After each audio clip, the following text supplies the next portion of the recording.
برئیس رامی عبدالرحمن ریوبر روانگاه سوریا مافی مروان دی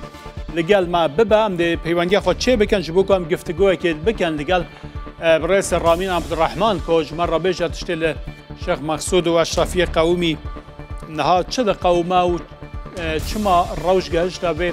آسته دی زیدتر زانیاریان بدم برئیس رامی عبدالرحمن و بریتانیا و به مرابع که رامی دم باش حتی نه زانیاریان که مهانه گروپین چکدار یانجی چکداران هیریشی خلک سویل کریه هجمارک بریندار هنه به گاز روندکرش لی وزارت برگریه سوریه جدی بجا 3 کس جهازین آسایشی هاتنه کشتن و چه زانیاری هنه روشا شیخ مقصود اشرفی چوا دبینن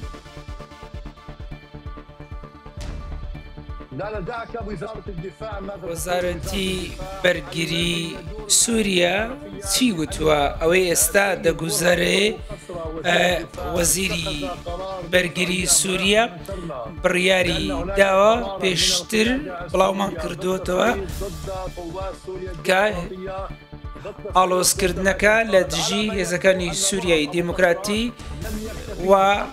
کورد و ئەوانە تەنیا لە کوشتنی عەلەویەکان نەوەستان هەروەها لە دروزیش و ئێستاش پێیان وایە دەستیان کردووە بە کۆمەڵکوژێکی نوێ دژی کورد ئەو لە مانجی دیسەمبەری ساڵی ڕابردووشدا بەو شێوەیە مامەڵەیان کردووە بۆیە هەر کەسێک بکوژرێ لە شێخ مەقسوود هەر کوشتن و لە سێدارەدانێک بەرپرسیارەتی ڕاستە و خۆی لە ئەستۆی وەزیری بەرگریە مرهەف ئەبوو قەسرۆ و هەروە سەرۆکی سووریا کاتی ئەحمەد شەرعە چونکە ئێمە پێشتر چەند ڕۆژێک لەمەوبەر بڵاومان کردووە کە ڕێکەوتن کراوە لە نێوان سەرکردایەتی سووریا و گروپە سەربازەکانی حەلەب بۆ ئاڵۆزکردنی دۆخەکە لە دژێزەکانی سووریایی دیموکرات بۆیە لە دێر حافرش بە هەمان شێوە بەڵام شکستیان خوارد بۆم ئاڵۆز ئێستا لە شێخ مەقسوود دەستیان پێ کردووە بەدانی ناتە ئەوە ئێریشەکە کۆ دەسەڵاتە سووریە لە دژی هەسە دێ دەست پێکریان نەها ینی زەمینە خوۆشکردنە ji بۆ کە ئێریشە خۆ دەست پێ بکە ئەم هێرشە ڕێکخراوە زۆر بە پلانداڕژرا و کارەکە دەکرێت لەلایەن حکوومەتی سووریا شتێک نییە بە ناوی هێرشی تاکلایەنە ئەوەی ئێستا دەگوزارێت لە شێخ مەقسوود پلانی بۆ داڕێژراوە کاتێک ئەحمەد شەرع کۆبۆتەوە لەگەڵ فەرماندە سەربازەکان لە حەلەب چەند ڕۆژێک لەمەوبەر دوای گەڕانەوە لە نیویۆرک بابەتەکە هەڕەمەکی نییە تاکلایەنە نییە بەڵکو و پلان بۆ داڕێژراوە جا لە دێر حافر یاخور ئەوەی ئێستا دەگوزارێت لە شێخ مەقسوود ئامانجەکە بە ئامانجگرتنی کووردە و هێرشکردنە سەر کووردە و کۆمەڵکوژیە و ئەمە تەنیا هێرشکردنە سەر هەسەدە نیە بەڵکو دژی کووردەرۆکو لە ناوچەکانی بەرکەنار و لە سوێدا لە دژی درێزەکان کردووە ئەمانە بە شێوەیەکی گشتی و هێرشانە ئەنجام دەدەن. باشە ئارمان چییە؟ ئامانجەکە بریتە لە گوێڕایەڵبوون بۆ تورکیا و کۆنتڕۆڵکردنی دۆخەکە لە ڕووی سەربازیەوە ئەو ناوچانە لە دەست کورد بووە و هێزەکانی سووریای دیموکرات ئەوەی ئێستا هەیە هێزی ئاسایشی ناوخۆیە نەک هەسەدە و ئەو ڕێککەوتنەی کە لە مانجی ئاداریش کراوە لەگەڵ ئەحمەد شەرح کراوە پێشێلکردنی ئەمەیە ئێستا ئەحمەد شەرع دەیەوێ هێز و بازوی خۆی لە بەرامبەر خەڵکی سڤیل بەکاربێنێ خەڵکی کورد لە شێخ مەقسوود ئەوەی ئێستا هەیە هاندانێکی بەرچاو هەیە لە دژی هێزەکانی سووریای دیموکرات و کورد بە دیاری کراوی بۆ مەبەستی نکۆڵەکردن و بەرش و بڵاو لە نێو بردنیان چما ڕێک هەفدەمە دیگەل بڕێڤەچوونە هەڵبژاتنên پارلمانا سووریێ ئەف بوویەرە پەیوەندی بە هەڤڕا هەنە؟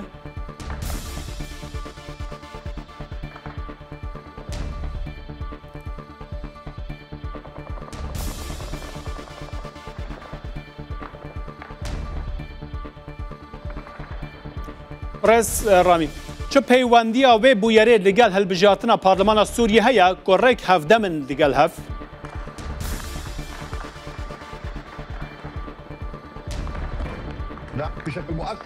بەڵێ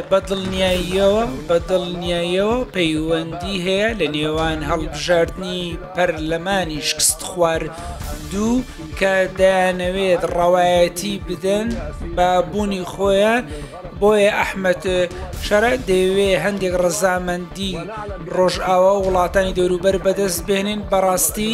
ئەوەی دەبینین ئێستا لە ئەشرەفێ و شێخ مەقسوود هەڵبژاردن نەکراوە، لە ناوچەکانی ژێر فەرمانڕەوایی هەسەدا نەکراوە، هەروە لە پارێزگای سوێداش نەکراوە.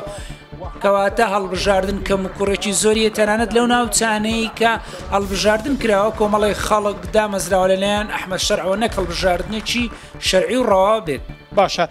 وەزارەتە بەرگریە سووریە نەها دەبێژە هێزên Hesedê sê endamên asayişê kuştine. Ev daxuyaniya ke metirsîdar nîne û ber bi arastekê xirab biçe.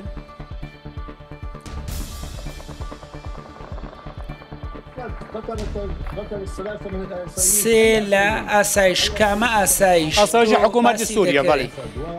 بەس هێزەکانی هەسەدا یەکەم هەسەدا لە گەڕەکی شێخ مەقسوود نییە. ئەوەی کە ئێستا هەیە هێزی ئاسایشی ناوخۆیی کوردی هەیە لەگەڵ ئەوەی ئەوانەی کە هێرشیان کردووەتە شێخ مەقسوود بە چەکی مامناوەند و سوک وەزارەتی بەرگری سووریا بووە. بۆیە ئێستا میدیای عەرەبی بێدەنگن و هەندێک لە میدیاکان باسیەوەیان کردووە کە گوایە مادەی هۆشبەر و بازرگانی مادەی هۆشبەر لەو ناوچانە بوونە، بۆیە هەوڵیان داوە کۆنتترۆلی ئەو باندانە بکەن. بۆیە پێکدادان هەبووە کاتێک هێزەکانی ئاسایشی گشتی درۆنیان بەکارهێناوە، هەروە چەکی سوک و مامناوەند و دۆشکیان بەکارهێناوە بۆ بامانجکردنی شێخ مەقسوود و ئەشرەفیە. بۆیە هەموو ئەمانەی دەگوزارێ ئاڵۆزکردنی دۆخەکەی لە وەزارەتی بەرگری دەکرێت کە ئەندازیاری کشت و کاڵی مرهەف ئەو کارە دەکەکە کراوەتەوە زیری بەرگری بەڕاستی دێ. ئەو گفتوگۆیەی کراوە لە نێوان ئەحمەد شەرع و ئەفسەران و ئەوانە نەک ئەفسەرن بەڵکو سەرکردەی میلیشیاکە بوونە لە حەلەب ئەوانی بینیوە دوای گەڕانەوەی لە نیویۆرک چاوی بەوان کەوتووە. ئەحمەد شەرع ئەو هێزە نەها لە تاقا شێخ مەقسوود و لە ئەشرەفیێژی هەیە پێکاتەی ئەوێ چەوە یاو کێنە ئەو جەکدار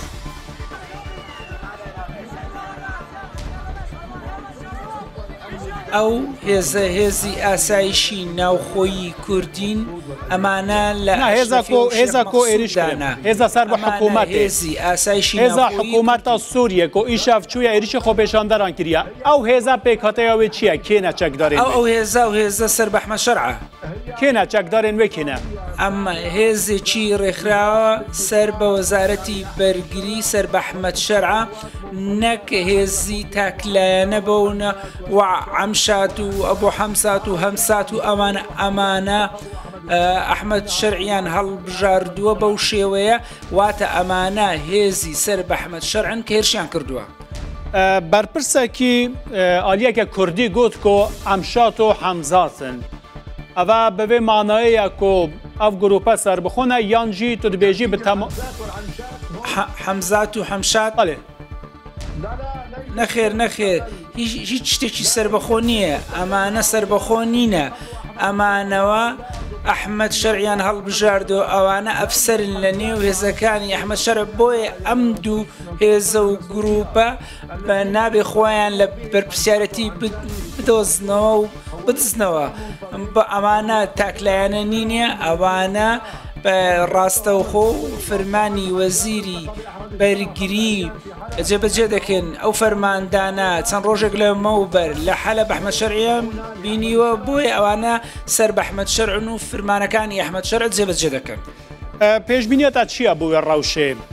دێژە چەمێ فراتێ دەرباز ببە حکوومەتە سووریە یان نا؟ نەخێر ئەوەی کە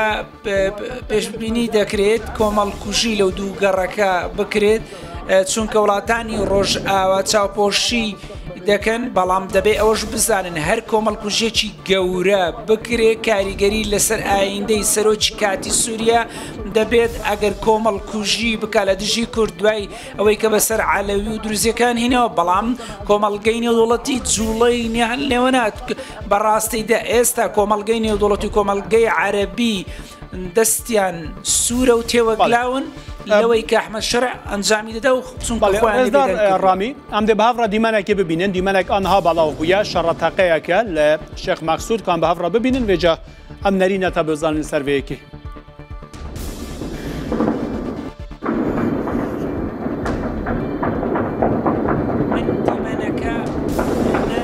بەڵام بەدوادا چوونی هەموو کارێک دەکەم بەڕاستی هیچ کەسێک خوێن ڕشتنی ناوێ لە هەمان کاتیشدا دەمانەوێت ئەوە بە ئەحمەد شەرع بەبیر بینەوە سەرۆکی کاتی سووریا دەمانەوێت زەخت لەسەر بکەینەوە کە داعش لە 2014 لەو پەڕی هێزی بووە و هێرشی کردوتە سەر کۆبانی بۆ چەندین مانگدا بۆیە چەخماخەی ئەمانە کۆتایی هێنان بوو بە ڕێکخراوی داعش و نەیانتوانی 1 کیلۆمەتر چوارگۆشە لەوێن دەردا داگیر بکەن نەحمەد شەرع و تەنانەت بە داواکاری تورکیاش ناتوانێت گەلی کورد لە سووریا لە نێو ببات باشە ناوچەیان کۆ دەکەون باکووری حەلەبێت چاوایە حتا عەفرینیش ڕەوشە عەفرینی دێچەلێ بێت سەرەکانی گرێسپی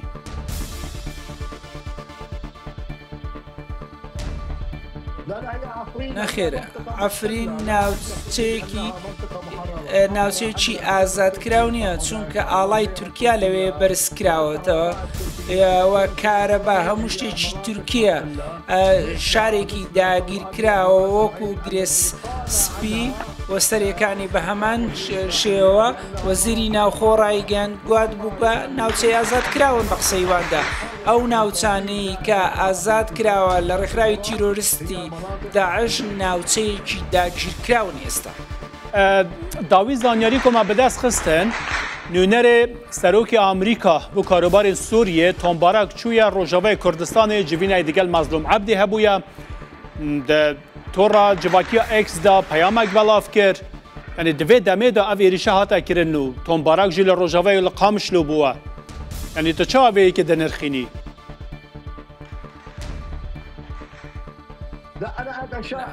من بەڕاستی گەشتبین نیمە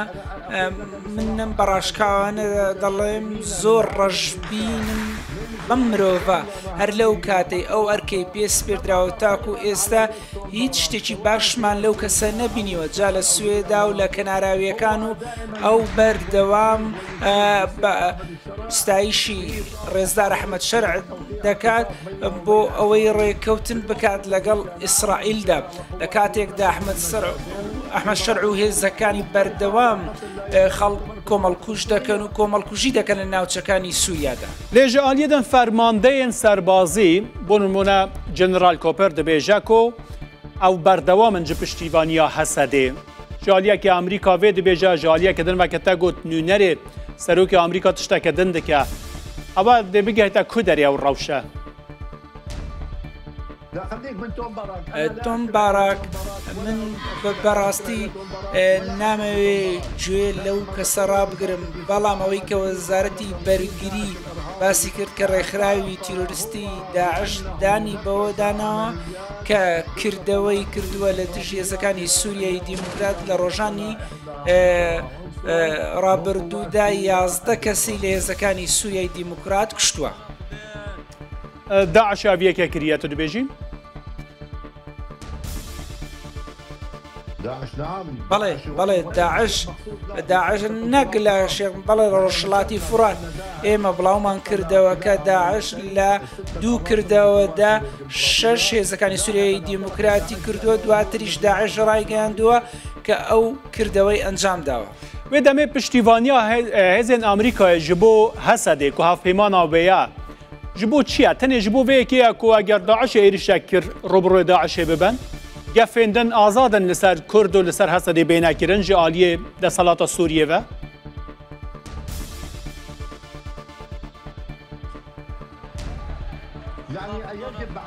پێویستە لەسەر کورد لە ڕابردوودا ئێمە گوتمان و باسی ئەومان کرد کە دۆستی کورتاکە دۆست چیاکانن ئێستاش پێویستە هێزەکانی سووریایی دیموکرات و کورد لە سەریان پێویستە بجەنگن بەرگری بکەن ئەگەر هاتوو شەڕیان بەسەردا سەپێندرە ئێمە هیوادارین شەڕوونەدا یەک کەس بکوژرێ ئەمە زیانێکی گەورە هەرەکو چۆن لە سوێدە کراوەکە لە ڕابردوودا گوتیان هەجەری دەکرێتە ئامانج بەڵام ژن و منداڵی ئەمانە لە نێوبرا بابەتەکە هەسەدانیە بابەتەکە گەلی کووردە شەڕی ئەحمەد شەرعە لە دژی کووردە بەڵام پێم وایە ئەگەر بەو شێوە بێ ئەوە تەواوی سووریا دەسووتێت و گڕ دەگرێت دەگەلێک باسە ئەحمەد شەرع کرد ئەحمەد شەرع vê bêxemبûn û em bêjin piştrazbûn ji civakan navdewletî ji ku derê tîne و dema ku êrişî Swêdê hate kirin civakan navdewletî gelekî rexne li vî girt careke din vê dubara bike ev yekê